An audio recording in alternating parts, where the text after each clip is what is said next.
Bonsoir à tous, il est 18h et c'est l'heure de faire le point sur l'actualité qui a marqué ce mardi 19 mars dans la métropole lilloise.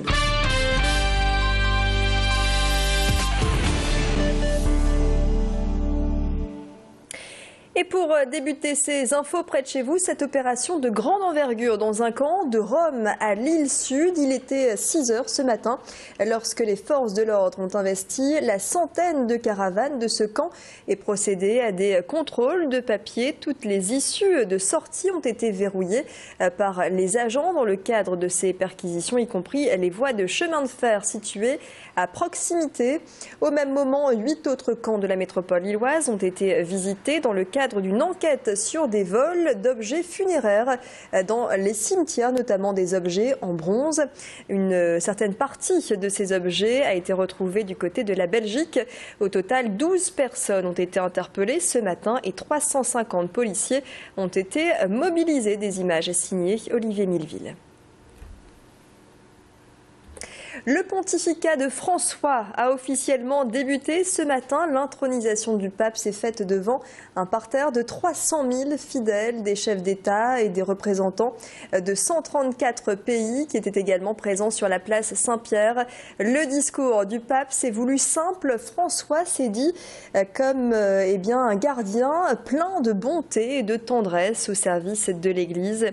Souvenez-vous, mercredi dernier, le nom de l'archevêque de Buenos Aires était dévoilé comme successeur de Benoît XVI, un moment historique qu'a vécu le père Marie de la chapelle d'Armentières. Il est justement revenu d'un pèlerinage à Rome et il était donc sur la place Saint-Pierre à ce moment-là. Dans les heures qui ont suivi l'annonce du nouveau pape, le père Marie a connu l'effervescence de la place Saint-Pierre. Reportage signé Adélaïde Bollard. Presque par hasard, le père Bruno Marie était à Rome le jour de l'élection du pape. Le pèlerinage prévu depuis des mois est tombé le jour du conclave. Une ambiance particulière dans les rues de Rome. Un sentiment on entend ces cloches qui sonnaient, d'un sentiment d'un événement qui allait se produire. Mais comme souvent les grands événements importants de la vie, on ne sait pas comment.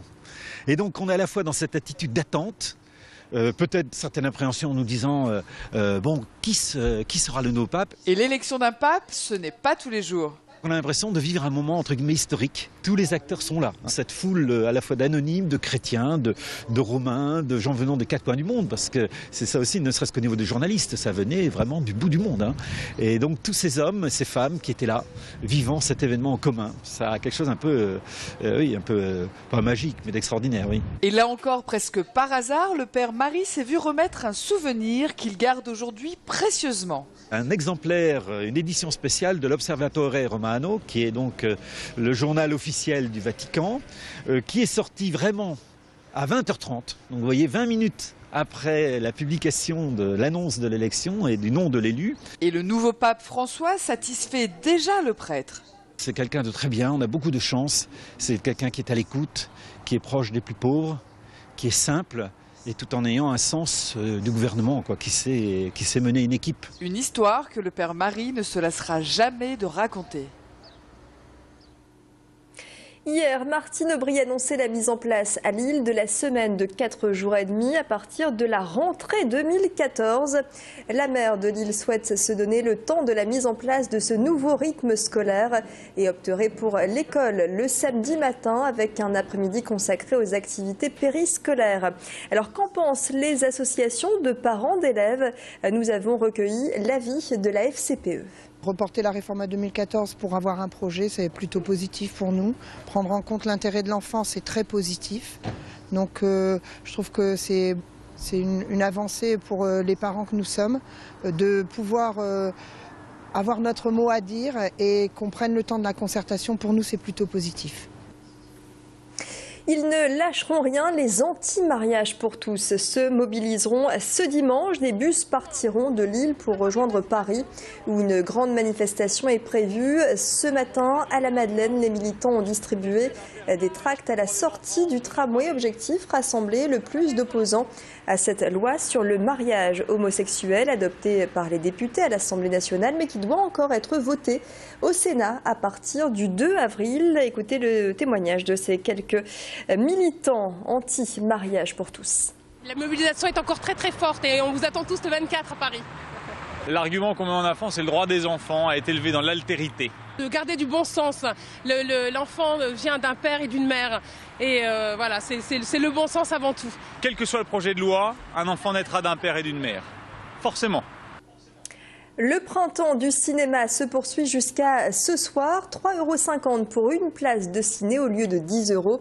Au Kinépolis de l'Homme, la fréquentation a grimpé de 25% avec des salles combles pour les films Japelou ou encore Le Monde Fantastique d'Oz. 3,50 € donc jusqu'à ce soir. Plus que quelques heures pour profiter de ce bon plan. Daniel Thompson est venu présenter à Lille son film Des gens qui s'embrassent, film qui sortira le 10 avril. Daniel Thompson est la marraine de cette édition du printemps du cinéma. La magie du grand écran, c'est absolument irremplaçable. Et la magie non seulement du grand écran, mais de l'ensemble, d'être entouré de gens qui regardent la même chose, ressentent des choses ensemble, rient très fort ou pleurent un peu en silence. Et voilà, il y a une émotion là-dedans qui j'espère de tout mon cœur ne sera jamais remplacée par un petit écran. Il est 18 h passé de 6 minutes, c'est l'heure de faire le point sur la météo, l'infotrafic et puis à 18 h 15, un nouveau point sur l'actualité de la métropole lilloise. Restez avec nous et bon début de soirée.